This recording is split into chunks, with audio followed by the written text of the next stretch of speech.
आंखों में कजरा लगाती है, सखी आंखों में कजरा लगाती है, अपने नैनन में मुझको बिठाती है, अपने नैनन में मुझको बिठाती है, अपनी आंखों में मुझको बिठाती है, अपनी आंखों में मुझको बिठाती है।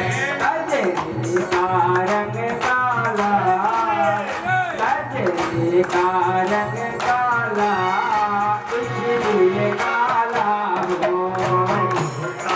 रंग काला इसलिए काला हो, कजरे का रंग काला, इसलिए काला हो। रंग काला इसलिए काला हो, काला होकर भी जग पे निराला क्यों? काला होकर के जग से निराला क्यों? जरा इतना बता दे कान्हा, तेरा रंग काला क्यों? जरा इतना बता दे कान्हा, तेरा रंग काला क्यों? काला होकर भी जग से निराला क्यों? काला होकर के जग से निराला क्यों? काला होकर भी जग से निराला क्यों? काला होकर के जग से निराला क्यों? काय प्रश्न करती हैं और एक एक प्रश्नों का मेरे माखन जो निर्विघ्न पूर्वक जवाब देते हैं। गोपी नित्य ही माखन खिलाती है, गोपी नित्य ही माखन खिलाती है, गोपी नित्य ही माखन खिलाती है, गोपी नित्य ही माखन खिलाती है, अपने घर में वो रोज बुलाती है, अपने घर में वो रोज बुलाती है, अपने घर में वो रोज बुलाती है, अपने घर में वो रोज बुलाती है, अपने घर में वो रोज बुलाती है, अपने घर में वो रोज बुलाती है, अपने दिल में वो मुझको बिठाती है, अपने दिल में वो मुझको बैठाती है, अपने दिल में वो मुझको बिठाती है। अपने दिल में वो मुझको बैठाती है।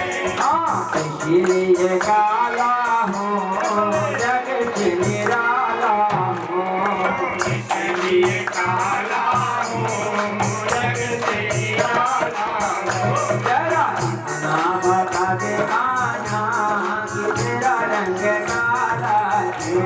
जरा इतना बता दे कान्हा, तेरा रंग काला भक्ति में झूमते हुए भैया काले क्यों हैं?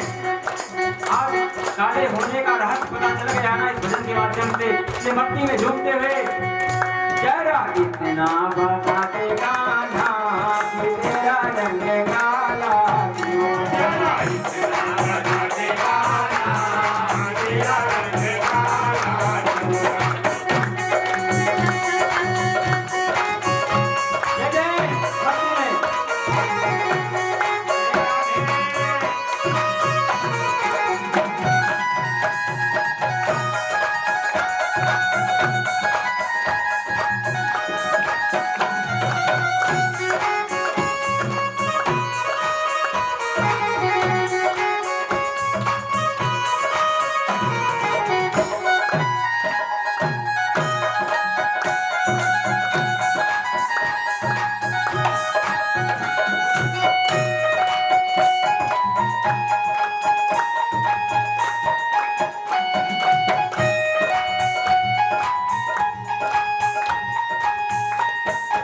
और कृष्ण कहते हैं गोपिकाओं, आप पूछ रही मैं काला क्यों हूँ? बता दूं मैं क्यों काला हूँ?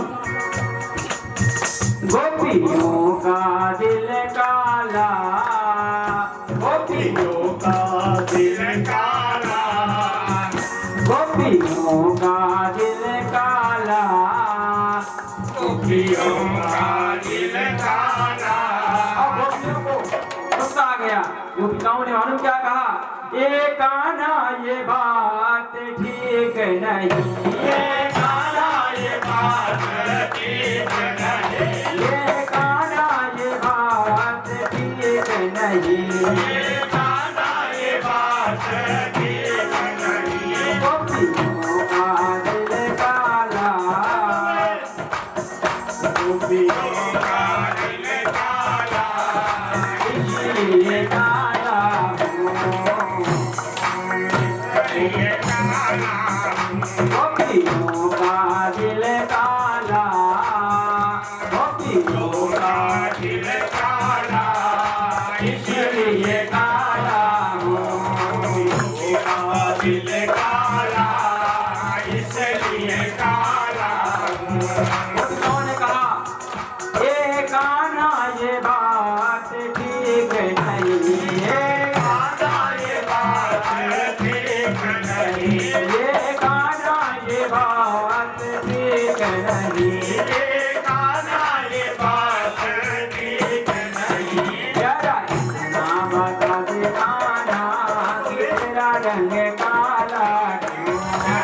इतना बता दे कान्हा, तेरा रंग काला क्यों? काला होकर भी जग से निराला क्यों? काला होकर के जग से निराला क्यों? काला होकर भी जग से निराला क्यों? काला होकर के जग से निराला क्यों? हाँ, इसलिए काला हो जग से निराला हो। इसलिए काला हो, जग से निराला हो।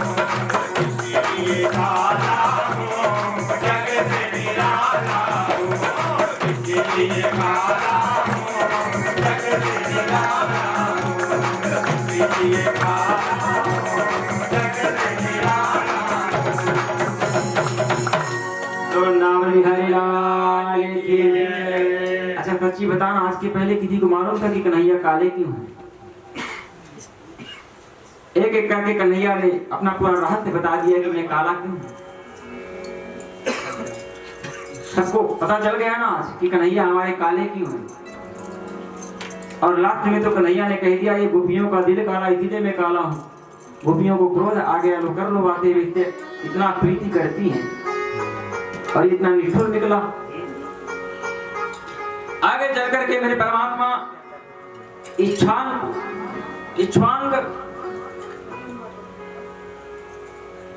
के पुत्र राजा नग की एक कथा है। यह कथा मेरी और आपकी है, बड़े भाव से सुनेंगे। प्रायः लोगों से ऐसी गलतियां होती हैं। मैं ब्राह्मण हूं इसलिए नहीं, मैं मानव हूं इसलिए यह प्रसंग से अवगत करा रहा हूं कि कदाचित यदि किसी से कभी गलती हुई हो, अब दोबारा ऐसी गलती नहीं करेंगे। यह प्रसंग श्रवण करने के बाद राजा नग प्रातः काल ब्रह्म मुहूर्त में उठते थे। उनका नियम था जब तक करना, अग्निहोत्र करना। इसके बाद वो गौशाला जाते थे। ब्रह्म मुहूर्त में ही ब्राह्मण देवता आ जाते थे। ब्राह्मणों के चरणों का पाद बिछान करते थे, ब्राह्मणों का पूजन करते थे, गो का पूजन करते थे, गैया को हरी भरी घास खिला करके, और प्रत्येक दिवस 1008 गायों को संकल्प करते थे। एक दिन क्या हुआ, उन्होंने जिस ब्राह्मण को गाय का संकल्प किया था, उस ब्राह्मण के गौशाला से वह गाय यात्रा मार्ग भटक करके और राजा नग के गौशाला में आ गई। राजा नग भूलवश वह गाय को उठा करके दूसरे ब्राह्मण को दान कर दिए। ब्राह्मण देवता आए, बोले राजन मेरी गैया आपके गौशाला में आ गई है और आपने किसी को दान कर दिया है। राजा ने कहा तो कोई बात नहीं, मेरे पास तो गैया बहुत है, मैं आपको दूसरी गैया दे देता हूं। ब्राह्मण देवता ने कहा नहीं, मुझे उस गैया से प्रीति हो गई है, मेरे पूरे परिवार का स्नेह उस गैया पर है, मुझे तो वही गैया चाहिए। राजा ने कहा सुनो महाराज जी, मैं बार बार कह रहा हूं एक के बदले 10 गैया ले लो, जिद मत करो, हट मत करो। ब्राह्मण देवता ने कहा राजन मुझे वही गैया चाहिए। राजन ने अभिमान मत मालूम क्या कहा, सुनिए ब्राह्मण देवता, पहले भी मेरी गाय थी, आज भी मेरी गाय है, और जिसको मैं गायदान कर दिया हूं वह भी मेरी ही गैया है, क्योंकि मैंने ही तो दिया है। ब्राह्मण देवता को क्रोध आया, ब्राह्मण देवता ने श्राप दे दिया। अरे गिरगिट की भांति रंग बदलता है, गिरगिट को कभी आपने देखा है? जंगल में रहता है, वहां पल पल में रंग बदलता है। बोले गिरगिट की भांति तू रंग बदलता है, जा मैं श्राप देता हूं तो गिरगिट हो जा। राजा भयभीत होकर के चरणों में गिर गया, जो ब्राह्मण देवता माफ कर दो। ब्राह्मण देवता ने कहा श्राप तो वापस नहीं होगा। हाँ, उस एक दिन भगवान श्री कृष्ण अपने पुत्र प्रद्युम्न, शाम इत्यादि के साथ मेरे परमात्मा जंगल में गए और एक कुएं के बगल से निकले, सूखा कुआं था, गिरगिट के रोने की आवाज आ रही थी। प्रद्युम्न, शाम आदि ने कुएं में जाकर के गिरगिट को निकालने का प्रयास किया, असफल रहे। परमात्मा से आकर के बताए, मेरे परमात्मा स्वयं उस गिरगिट को अपने हाथों से बाहर निकाले, और जो ही मेरे परमात्मा के चरणों का स्पर्श हुआ वह मानव रूप में आ गया। परमात्मा को प्रणाम किया। परमात्मा ने कहा देखो, क्षण रुष्टा क्षण तुष्टा, यह ब्राह्मण का स्वभाव होता है। और आप एक प्रैक्टिकल करके देख लेना, आज से ही देख लेना। जो श्रेष्ठ ब्राह्मण होता है ना, बात बात में क्रोधित होता है, ये ब्राह्मण का स्वभाव होता है। और क्षण रुष्टा क्षण तुष्टा, और पल भर में वो संतुष्ट भी हो जाता है। थोड़ा ब्राह्मण देवता क्षमा करें, अरे गलती तो हो गई है, तो थोड़ी मिठाई खिला दीजिए, कुछ द्रव्य वगैरह देकर के प्रणाम कर लीजिए, थोड़ी झूठी तारीफ कर दीजिए। आहा क्या बात है, बड़े परम ज्ञानी हैं आप, क्या वाणी है, क्या वक्ता हैं आप। आहा, फिर देखो ब्राह्मण देवता सारा क्रोध समाप्त हो जाएगा, और फिर इतना आशीर्वाद देंगे, इतना आशीर्वाद देंगे कि रखने की जगह नहीं बचेगी। जय हो, मंगलमय हो, कल्याण हो, धनधान्य की वृद्धि हो, आरोग्यता हो, उत्तर मांगलिक कार्य हो, भविष्य उज्जवल हो, धनधान्य की वृद्धि हो, दाम्पत्य जीवन सुखमय हो, पुत्र पौत्र की वृद्धि हो, और जिस प्रकार की दुर्वा बढ़ती है इस प्रकार तुम्हारे वंशज की वृद्धि हो। अरे भैया इतना आशीर्वाद दे देंगे कि रखने की जगह नहीं मिलेगी। इस श्रेष्ठ ब्राह्मण के लक्षण क्षण रुष्टा और क्षण तुष्टा। बंधुओं, आगे चल करके एक बार नारद जी के मन में यह भाव आया कि परमात्मा के 16,000 तो रानियां हैं और 8 पटरानियां हैं। अच्छा, आज के बाद अगर कोई भगवान श्री कृष्ण पर कमेंट करेगा तो जिनके भाग्य में तो पहले आ गए, और जिनके भाग्य में नहीं थे वो तो ये प्रसंग सुन ही नहीं पाए। तो आप लोग जवाब तो दे देंगे ना आराम से। भगवान श्री कृष्ण पर कोई कीचड़ उछालेगा, कोई कमेंट करेगा, आज के बाद तो यह संदेह दूर हो गया ना, यह भ्रम दूर हो गया कि 16,100 रानियां और 8 पटरानियों परमात्मा का संयोग कैसे हुआ। रुक्मिणी जी से लेकर के और 16,108 जो भौवा सूर्य के कारागृह में बंद थी, परमात्मा ने सबका कष्ट दूर किया है, परमात्मा ने सबकी इच्छाओं को पूर्ण किया है, परमात्मा ने किसी को दुखी नहीं किया। और वह भोगी नहीं थे जी, वह तो योगी थे। अगर भोगी होते तो कामदेव कल गया था ना, और वहां से अपमानित होकर के वापस आ गया, और परमात्मा श्री कृष्ण का वाक भी वाका ना कर पाया, और उल्टा चरणों में गिर करके बार बार त्राहि माम शरणम गता, त्राहि माम शरणम गता ऐसा कहना पड़ा। नारद जी के मन में यह भाव आया कि भगवान श्री कृष्ण की 16,100 रानियां हैं, 8 पटरानियां हैं। देखो तो सही, यहाँ एक तो संभाले नहीं संभलती है जी हाँ, और ये 16,108 हैं। देखो तो सही, परमात्मा इनके साथ कैसे व्यवहार करते होंगे और सबको कैसे संतुष्ट करते होंगे। अब नारद जी सबसे पहले रुक्मिणी मैया के भवन गए। अब रुक्मिणी जी के कक्ष में गए तो भगवान विश्राम कर रहे थे और रुक्मिणी जी परमात्मा के चरणों को दबा रही थी। नारद जी पहुंचे, भगवान ने कहा, अरे वाह नारद जी, आइए आइए, स्वागत है, अभिवादन है आपका, आइए। रुक्मिणी जी लाइए, मिठाई खिलाइए नारद जी को। और जब नारद जी जाने लगे तो बोले, दक्षिणा देके प्रणाम करो। अब नारद जी सत्यभामा जी के यहाँ पहुंच गए, कर लो बातें। वहां नारद जी ने देखा कि परमात्मा श्री कृष्ण स्नान कर रहे हैं। सत्यभामा जी ने आवाज लगाया, नारद जी आए हैं। परमात्मा ने स्नान गृह पे ही कहा, नारद जी को ससम्मान से आसन पे बैठा लो और चरणों का बार उच्चारण करो और थोड़ा जल शेष रखना, मैं भी आकर के नारद जी के चरणों को पखारूंगा। नारद जी को मिठाई खिलाए, दक्षिणा दिए। नारद जी वहां से आगे बढ़े, जामवती जी के यहाँ गए।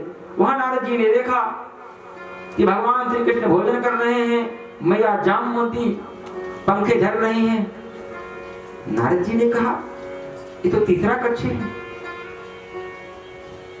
परमात्मा ने जो ही नारद जी को देखा, अरे अहो भाग्य है नारद जी, आइए आइए आइए, भोजन प्रसादी ग्रहण करिए। आगे चल करके नारद जी मित्र वृंदा के यहाँ गए। वहां देखे कि भगवान श्री कृष्ण अपने बालकों के साथ बाल लीला कर रहे हैं, यानी बालकों को आनंद प्रदान कर रहे हैं, जैसे एक पिता अपने पुत्र को दुलारता है। भगवान ने कहा, अरे अहो भाग है नारद जी, आइए आइए, प्रणाम है आपको। बच्चों से भगवान ने कहा, प्रणाम करो, महाराज जी आए हैं। भगवान ने कहा, नारद जी प्रसाद तो ग्रहण करो। नारद जी ने कहा, पेट भर गया है, कितनी प्रसादी खिलाओगे। अब आगे चल करके लक्ष्मणा जी के यहाँ नारद जी गए तो वहां देखे कि लक्ष्मणा जी और भगवान श्री कृष्ण चौतर खेल रहे हैं। नारद जी ने प्रणाम किया, तेरी माया का ना पाया कोई पार, तेरी लीला तो ही जाने। परमात्मा नारायण की गृहचर्या को देख करके नारद जी का मन गदगद हो गया। नारद जी ने परमात्मा को प्रणाम किया। परमात्मा ने नारद जी का बड़ा अभिवादन किया। नारद जी वहां से विदा हुए। आगे चल करके जो कंस के दो पत्नियां थी, अस्थि और प्राप्ति, उनके पिता थे जरासंध।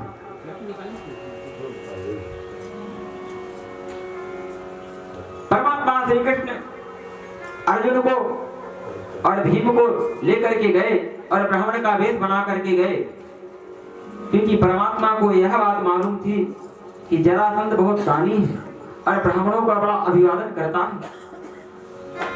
परमात्मा जो ही तीन विप्रों का वेश बना करके गए, संग में अर्जुन और भीम भी ब्राह्मण का वेश बना करके गए। जरासंध प्रणाम किया, स्वागत किया, आइए ब्राह्मण देवता, अभिवादन है आपका। आपका आना तो ठीक उसी प्रकार हुआ है जिस प्रकार की घनघोर कोहरा छाया हुआ है, सूर्य की किरणें उदित हो जाएं, वह अंधकार प्रकाश में परिवर्तित हो जाए। अभिवादन है, आज्ञा करें ब्राह्मण देवता। परमात्मा ने कहा, देखो भैया देना ही है तो एक वर दे दो हमको। जरासंध ने कहा, एक क्या हजारों वर मांगो आप। अभी जरासंध को पता नहीं कि द्वारिकाधीश है, टेढ़ी टांग वाला है। और जो ही परमात्मा ने वर मांगा कि हमको ऐसा वर दो, हम युद्ध की भिक्षा मांगने आए हैं।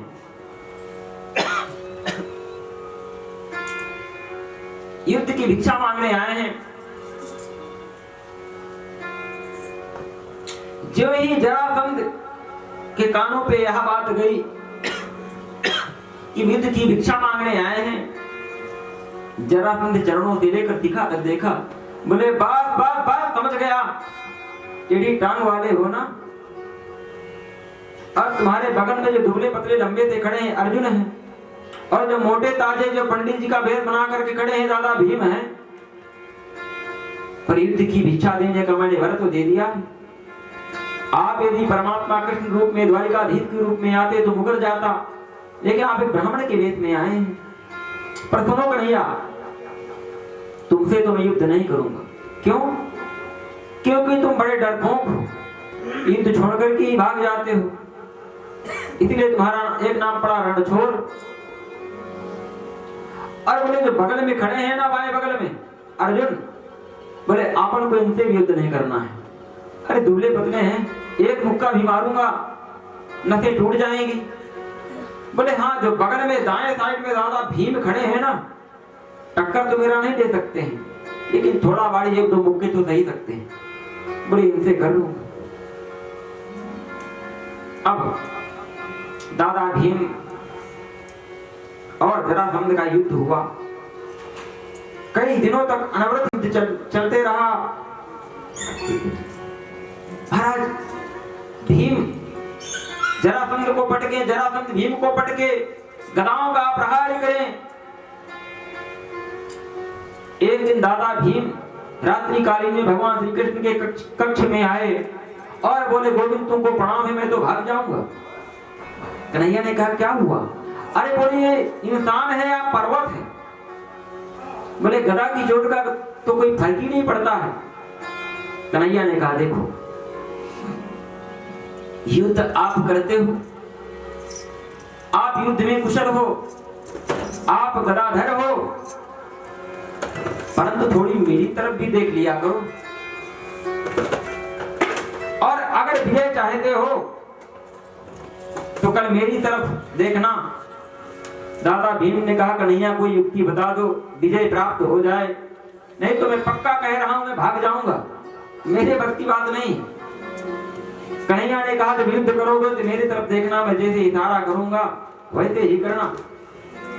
कन्हैया भीम का और जरासंध का युद्ध हो रहा था। मेरे कन्हैया ने एक दुर्वा उठाया और दुर्वा को मेरे कन्हैया ने तोड़ करके दाएं को बाएं फेंक दिया, बाएं को दाएं फेंक दिया। दादा भीम की दृष्टि पड़ी, दादा भीम युक्ति समझ गए। दादा भीम ने जरासंध के पैर को अपने पैर से दबाया और एक पैर को हाथ से उठा करके चीर के दाएं को बायां और बाएं को दायां फेंक दिए। जरासंध की मृत्यु हो गई। अब यहाँ यह भी कह सकते हैं कि जरासंध का उद्धार हो गया। क्यों? क्योंकि परमात्मा श्री कृष्ण की युक्ति के बताने से दादा भीम की विजय हुई है और दादा भीम ने मारा है, इसलिए जरासंध का उद्धार भी हो गया। लोग कृष्ण कन्हैया लाल की। और बंधुओं, भगवान श्री कृष्ण की कृपा से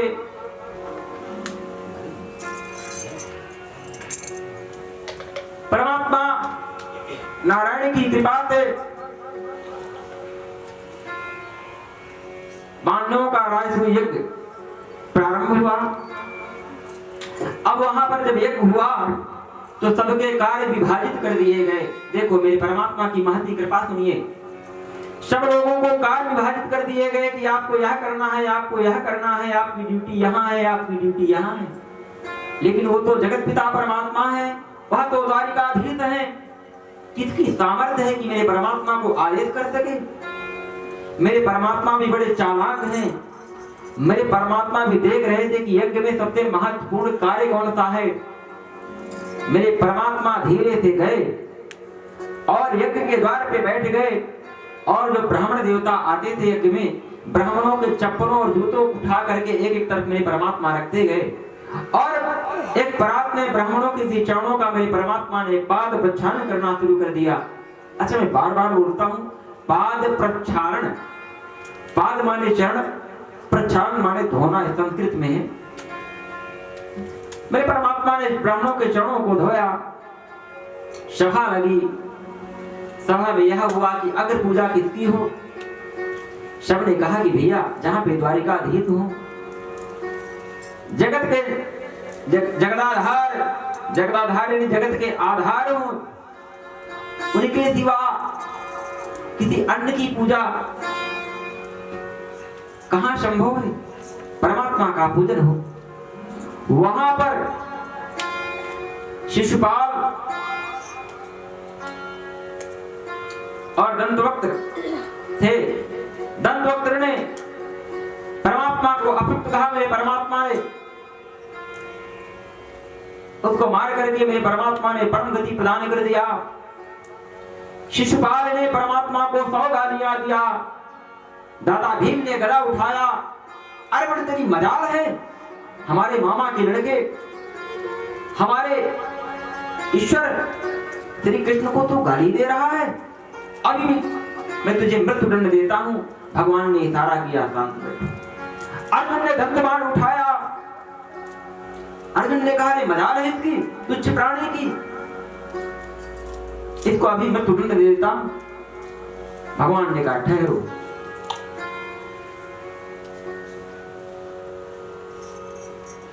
जैसे ही 100 गालियां शिशुपाल ने दिया, एक गाली की बारी आई। मेरे परमात्मा के हाथों से सुदर्शन चक्र छूटा, शिशुपाल के शरीर से धड़ अलग हो गया। शिशुपाल को परम गति की प्राप्ति हो गई और देखते ही देखते मेरे परमात्मा में वह समाहित हो गया। एक ज्योति निकली और परमात्मा में समाहित हो गया।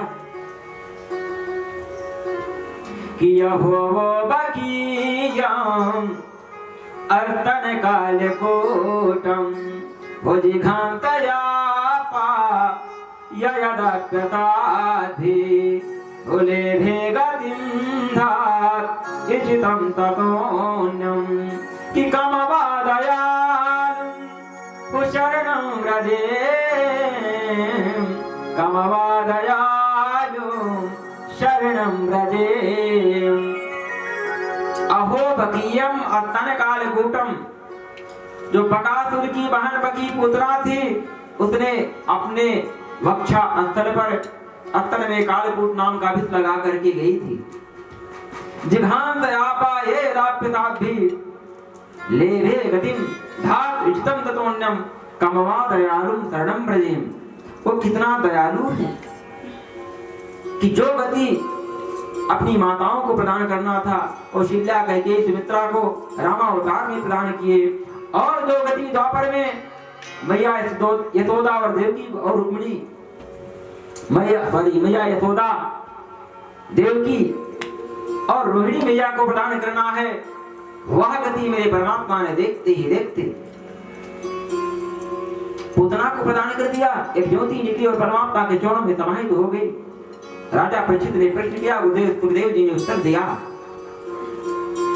हे राजन, कुछ भी हो, एन केन प्रकार परमात्मा का उसने नाम तो लिया, मातृत्व का भाव तो उसने रखा ना, मारने का ही उद्देश्य कही, लेकिन हृदय में वक्षस्थल पे लगा करके परमात्मा को स्तनपान तो कराई। परमात्मा भाव के भूखे हैं। जो भाव से मेरे परमात्मा को भजता है, मेरे परमात्मा उसको प्राप्त होते हैं, और जो जिस रूप में मेरे परमात्मा को भजता है, मेरे परमात्मा उस रूप में प्राप्त हो जाते हैं।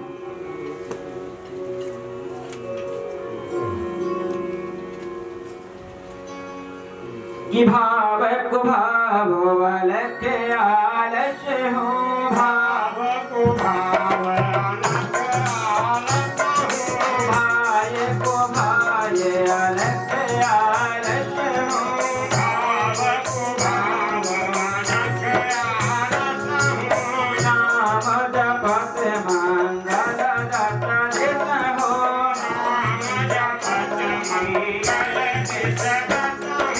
नाम जपत मंगल दत्त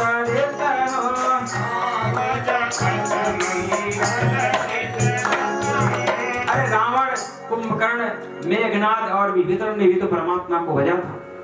रावण ने अभिमानवश भजा था, शत्रुगत भाव से भजा था।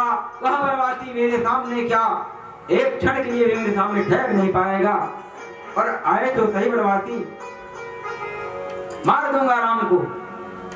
मेरे परमात्मा रावण को प्राप्त हो गए,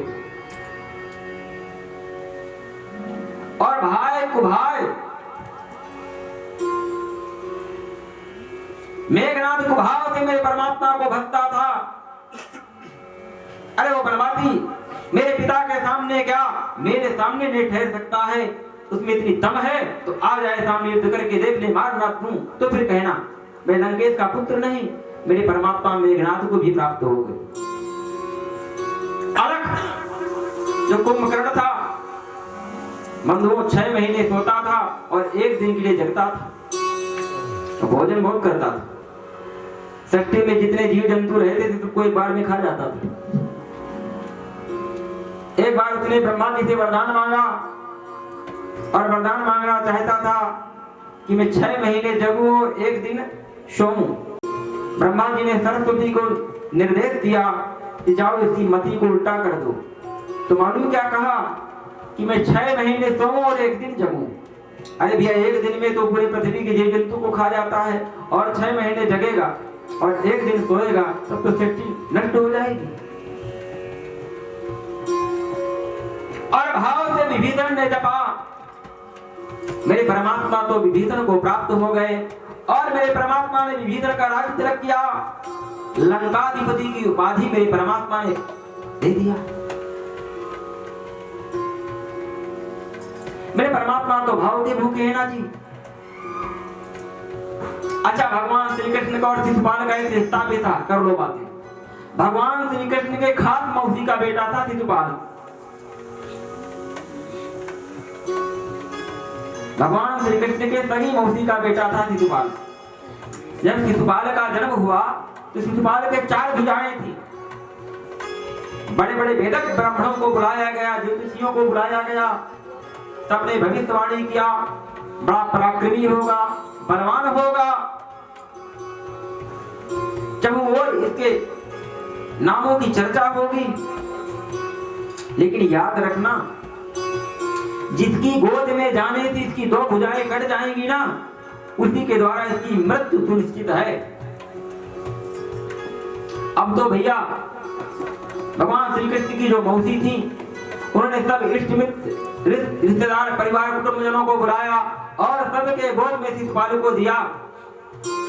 किसी के गोद में जाने से शिशुपाल की 2 भुजाएं नहीं कटी। और जो ही परमात्मा श्री कृष्ण के गोद में शिशुपाल को दिए, 2 भुजाएं कट करके गिर गई। शिशुपाल की मार्दन करती हुई आई। अरे बहन के बेटे में और अपने बेटे में कोई अंतर नहीं है, मौसी के बेटे में और तेरे में क्या अंतर है, तेरा सगा भाई है। माफ करना बेटा, कभी मेरे बेटे को मारना मत, तेरा सगा भ्राता है। परमात्मा श्री कृष्ण ने कहा, अरे मौसी कैसी बात करती है, एक क्या 100 गलतियां करेगा तो भी इसको मैं माफ कर दूंगा। परमात्मा ने ऑप्शन बहुत दिया बचने का। एक क्या 100 गालियां भी देगा, 100 अपराध करेगा तो भी क्षम है। मौसी भी खुश हो गई। अरे कोई व्यक्ति कितनी गलती करेगा, 1 करेगा, 2 करेगा, 3 करेगा, 4 करेगा, 100 गलतियां थोड़ी ना करेगा। वो भी निडर हो गई, भय से मुक्त हो गई। इसलिए 100 गालियां उसने दिया।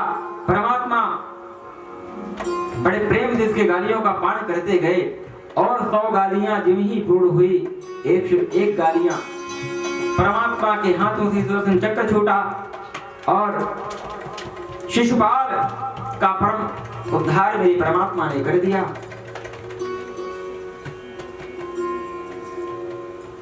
और आपने द्वितीय दिवस आपने श्रवण किया है कि दंतवक्त और शिशुपाल, रावण, कुंभकर्ण, हिरण्यकश्यपु और हिरण्याक्ष,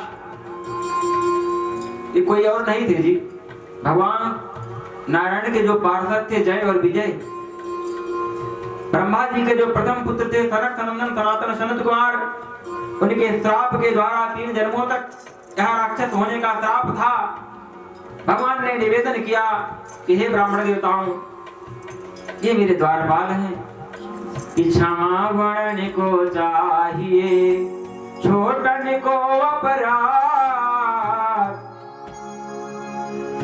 आप बड़े हैं, आप क्षमा कर दें, छोटे हैं, अज्ञानी हैं, अबोध हैं। ब्राह्मणों ने कहा तो ठीक है परमात्मा, आप यदि इतने दुर्चिंतक हैं इनके, तो 3 जन्मों तक आप इनके उद्धार के लिए अवतरित होना और इनका परम कल्याण करना। तो वही मेरे परमात्मा रावण और कुंभकर्ण का उद्धार करने के लिए मेरे परमात्मा त्रेता में राम रूप में आए। द्वापर में मेरे परमात्मा ने दंतवक्त और शिशुपाल का उद्धार करने के लिए मेरे परमात्मा कृष्ण रूप में आए, और हिरण्यकश्यपु का उद्धार करने के लिए मेरे परमात्मा नरसिंह रूप में आए, हिरण्याक्ष का उद्धार करने के लिए मेरे परमात्मा बाराह रूप में आए। याद करना, जीवन में सर्दी खांसी जुखाम भी बिना प्रारब्ध के किसी को नहीं होती है। व्यक्ति के जीवन में जुखाम भी हो जाए ना तो समझ जाना चाहिए कि प्रारब्ध है। बिना प्रारब्ध के मेरे परमात्मा। अच्छा आप सोचो, एक माता और पिता अपने पुत्र से कितना प्रेम करते हैं। कदाचित अपने पुत्र को कोई माता और पिता दंड दे सकते हैं, मार सकते हैं? नहीं। एक मेरे बिलासपुर में बड़े प्रेमी हैं, जब उनके यहाँ कोई यज्ञ वगैरह का आयोजन होता है, जब उनका पुत्र पूजन में बैठता है तो मालूम क्या कहते हैं? संकल्प की जब बारी आती है, बेटा आप संकल्प में यही कहना कि जो मेरे माता और पिता की इच्छा हो वह पूर्ण हो। क्यों? क्योंकि हर माता पिता चाहते हैं कि हमारा बेटा दीर्घजीवी हो, स्वस्थ रहे, प्रसन्न रहे, धन धान से परिपूर्ण रहे, पुत्र पौत्र की वृद्धि हो, चौहों दिशाओं में यश और कीर्ति और वैभव, साम्राज्य स्थापित रहे। हर माँ बाप यही चाहते हैं। परमात्मा जगत के माता और पिता हैं। मेरे परमात्मा कभी क्या किसी को कष्ट दे सकते हैं? नहीं। बिना प्रारब्ध के किसी को जुखाम भी नहीं होती है।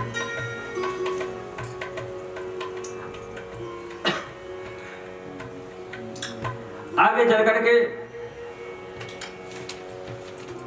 विदुर जी पर भगवान की अहेतु की कृपा हुई और विदुर जी का भगवान श्री कृष्ण का बड़ा पावन सुंदर संवाद हुआ।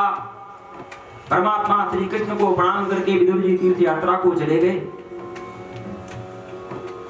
इधर बलराम जी तीर्थ यात्रा करने के उद्देश्य से गए और रोमहर्षण जी के जो पुत्र थे शुद्ध जी, बलराम जी के द्वारा, बलराम जी के हाथों इनका वध हो गया। बलराम जी ने प्रायश्चित किया और आगे चल करके तो बड़ी ही मनोहर और दिव्य कथा है। श्रीमद् भागवत महापुराण का प्राण है। परमात्मा नारायण की दिल की धड़कन है सुदामा जी। सुदामा और श्री कृष्ण का संवाद, यह एक नर और नारायण की कथा है। एक ब्रह्म और ब्राह्मण की कथा है। एक भक्त और भगवान की कथा है।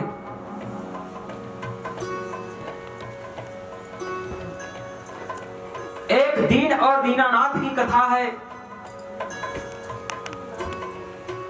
एक निर्धन और धनवान की कथा है। एक ब्रह्म और ब्राह्मण की कथा है। सुदामा जी इतने तपस्वी थे, इतने त्यागी थे, इतने बैरागी थे। तो मैं पड़ोस से कुछ आपके लिए कुछ मांग करके ले आऊं और आपको प्रदान करूं। परमात्मा रूपी ब्राह्मण ने कहा, अरे भैया आपको मालूम नहीं है क्या, आपके जो पतिदेव हैं सुदामा जी द्वारिकाधीश, इनके क्लास फेलो हैं, बाल सखा हैं, और जिसका मित्र द्वारिकाधीश हो, त्रैलोक राज लक्ष्मी का अधिपति हो और उसके घर में इतनी गरीबी, ये तो पार्थिबल नहीं। मैं सीधा ने कहा, तो आज तक सुदामा जी ने कभी बताया नहीं। ठीक है, सुदामा जी ने नहीं बताया, लेकिन मैं तो आज बता दिया ना। सुदामा जी आए, सुदामा जी को प्रणाम की मैया सुशीला, और मैया सुशीला ने कहा, आज एक ब्राह्मण देवता आए थे और उन्होंने बताया कि द्वारिकाधीश आपके बाल सखा हैं, लंगोटिया यार हैं आपके। आपने उज्जैन में संदीपनी मुनि के आश्रम में आपने एक साथ विद्या अध्ययन किया है। सुदामा जी ने कहा, हाँ देवी। तो बोले, कहीं आपको उनकी याद नहीं आती? बोले, याद तो आती है देवी, लेकिन प्रॉब्लम इस बात की है कि वहां तक जाने के लिए मेरे पास कोई साधन नहीं है। और हे देवी, शास्त्र यह कहता है कि मित्र के घर, ब्राह्मण के घर, गुरु के घर, बेटी के घर, मंदिर में, कथा में यदि जाए तो कुछ लेकर के जाना चाहिए, हमारे पास तो कुछ है भी नहीं, क्या लेकर के मैं जाऊंगा। मैया सुशीला ने कहा तो आप थोड़ा ठहरे, मैं पड़ोस से कुछ मांग करके ले आती हूँ, फिर आप जाइएगा मित्र के यहाँ। सुदामा जी ने कहा ठीक है, परंतु देवी याद रखना मैं अपनी व्यथा को नहीं बताऊंगा। मैया सुशीला ने कहा ठीक है। और सुशीला मैया ने 4 घर से एक एक मुट्ठी चावल लेकर के आई, संस्कृत में इसको तंदूर कहते हैं, और उसमें सारा रहस्य छिपा था। अरे सुदामा जी के धर्मपत्नी मैया सुशीला किसी को आदेश कर देती, महाराज ट्रकों में भर भर करके चावल आ जाता, लेकिन उन्होंने 4 घरों से इसीलिए मांगा कि द्वारिकाधीश देखेंगे तो फौरन समझ जाएंगे कि इनके यहाँ गरीबी है और इनके घर का चावल नहीं है, दीक्षा आर्टन से जो चावल प्राप्त हुआ वही चावल है। और बंधुओं जब लेकर के मैया सुशीला आई, अब कोई वस्त्र भी ऐसा नहीं था जिसे बांध करके ले जाए, कई व्रत वस्त्र को करके चावल को बांध करके और हाथ में छड़ी को लेकर के और एक लत्ती और एक कमंडल को लेकर के सुदामा जी हर संकेतन करते परमात्मा का चल दिए।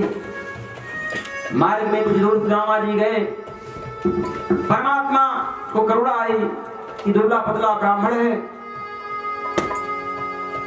और थक जाएगा, और सुदामापुरी से द्वारिकापुरी बहुत दूर है।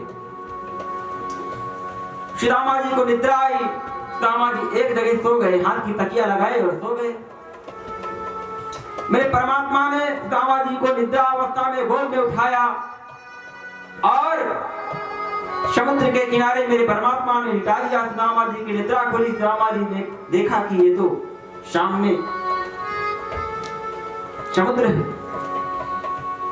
और मेरे परमात्मा जो द्वारिकाधीश हैं केवट बन करके आवाज लगाते हैं, अजी इस बार से इस पार चलना है क्या। सुदामा जी ने कहा चलना तो है लेकिन पैसे नहीं, आप इस पार से इस पार ले जाने के लिए जो आपकी शुल्क है वो शुल्क नहीं है।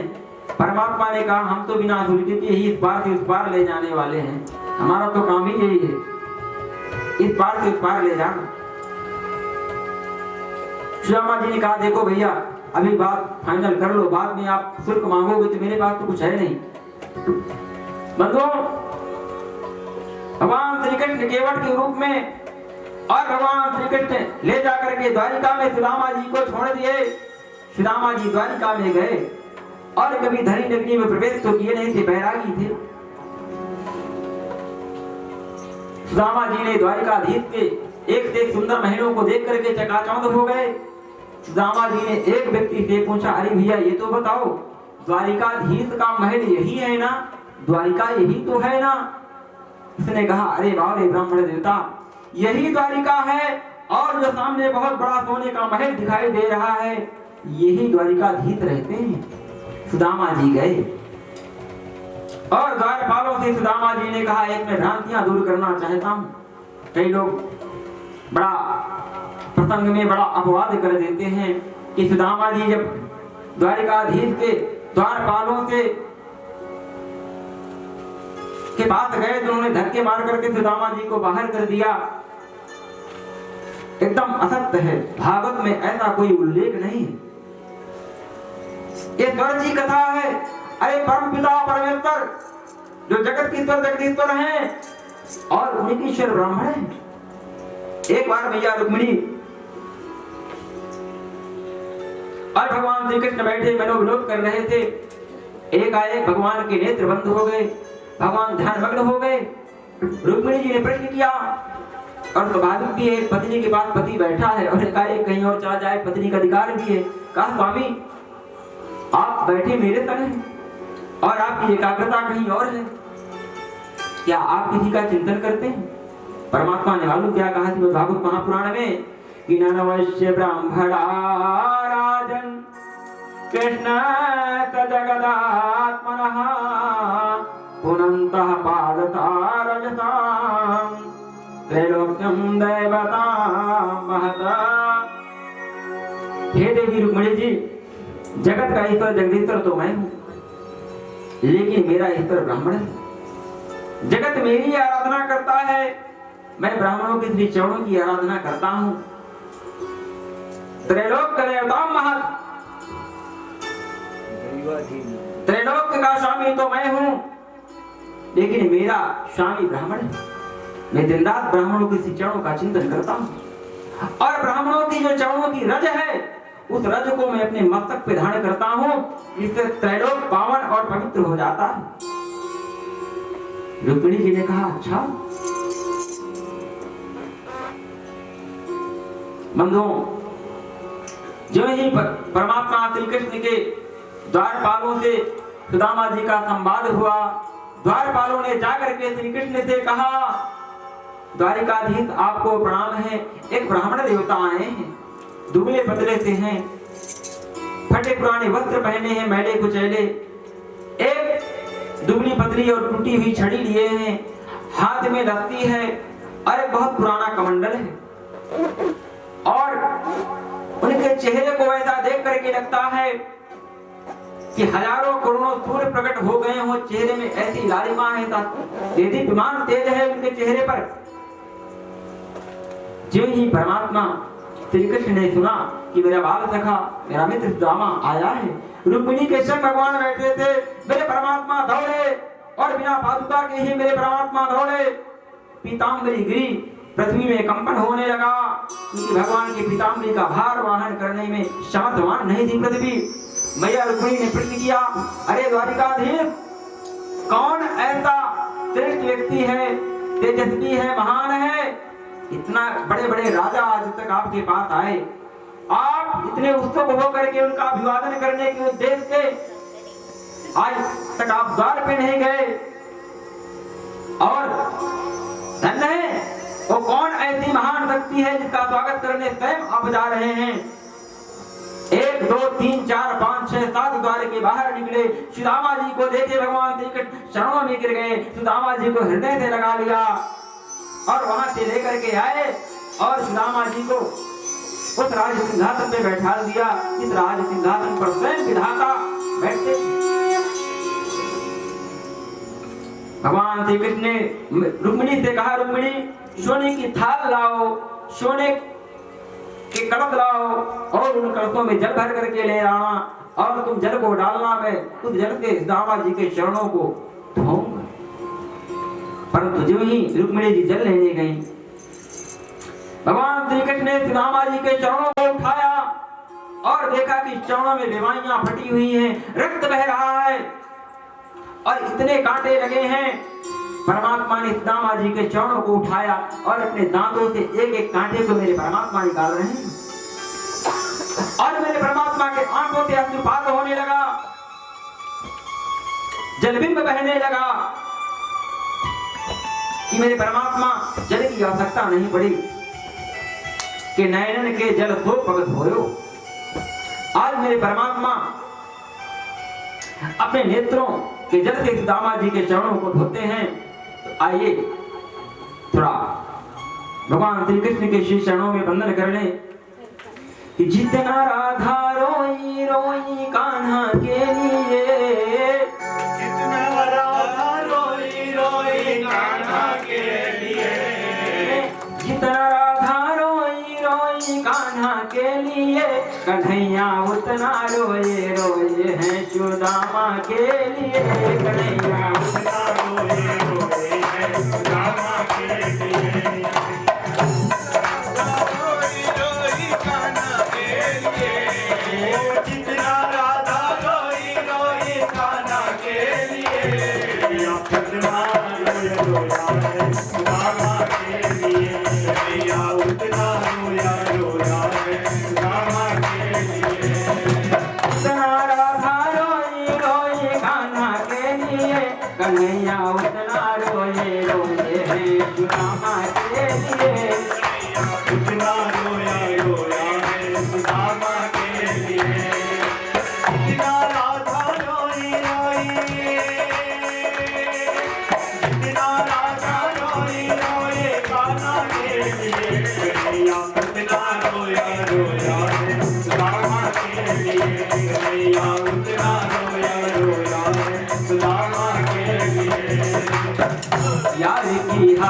देखी उसकी हालत पे रोया, यार की हालत देखी उसकी हालत पे रोया। यार की हालत देखी उसकी हालत पे रोया, यार की हालत देखी उसकी हालत पे रोया। यार के आगे अपना शान शौकत पे रोया, यार के आगे अपनी शान शौकत पे रोए। याराना ओ याराना बद रोए रोए जी, कन्हैया उतना रोए रोए हैं सुदामा के लिए। कन्हैया उतना रोए रोए है सुदामा के लिए।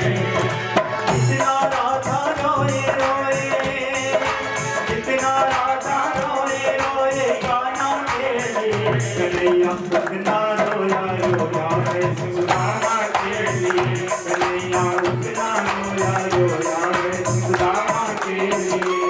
और मेरे कन्हैया ऐसे तड़पे,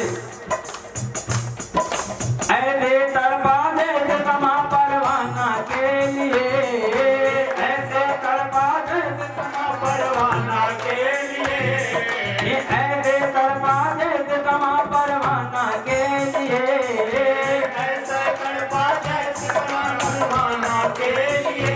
कन्हैया उतना रोए रोए हैं सुदामा के लिए, कन्हैया उतना रोया रोया है सुदामा के लिए। जितना राधा रोई रोई कान्हा के लिए, जितना राधा रोई रोई कान्हा के लिए। कन्हैया उतना रोए रोए हैं सुदामा के लिए, कन्हैया उतना रोए रोए है सुदामा के लिए। ऐसे मस्ती है।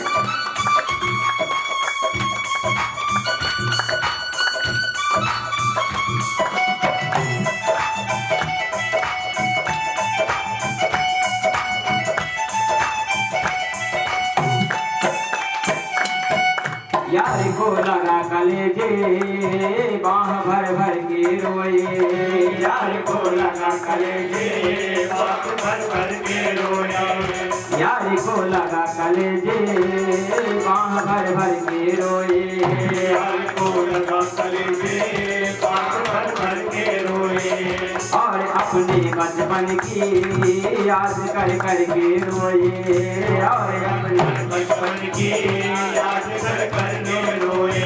ऋणता अनमोल की जान दीवाना के लिए, ऋणता अनमोल दीवाना के लिए, ऋणता अनमोल की शाम दीवाना के लिए।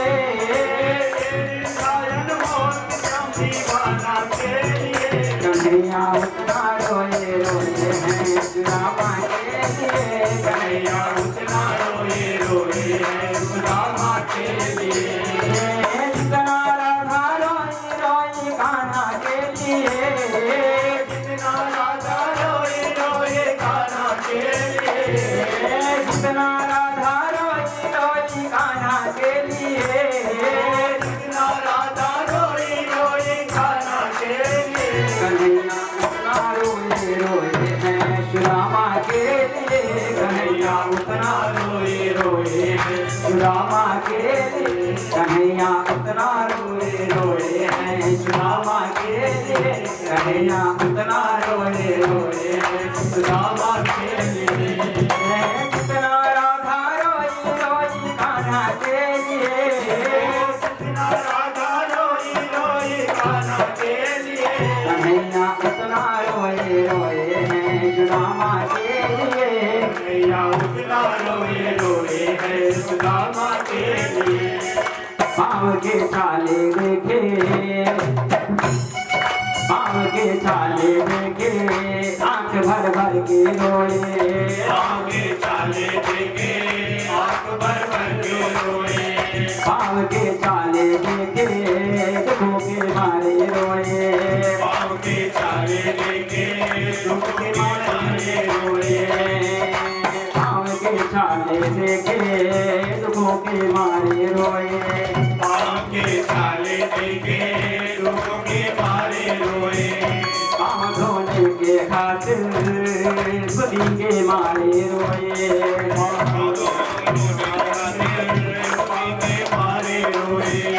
पाँव धोने के खातिर खुशी के मारे रोए खुशी मारे रोए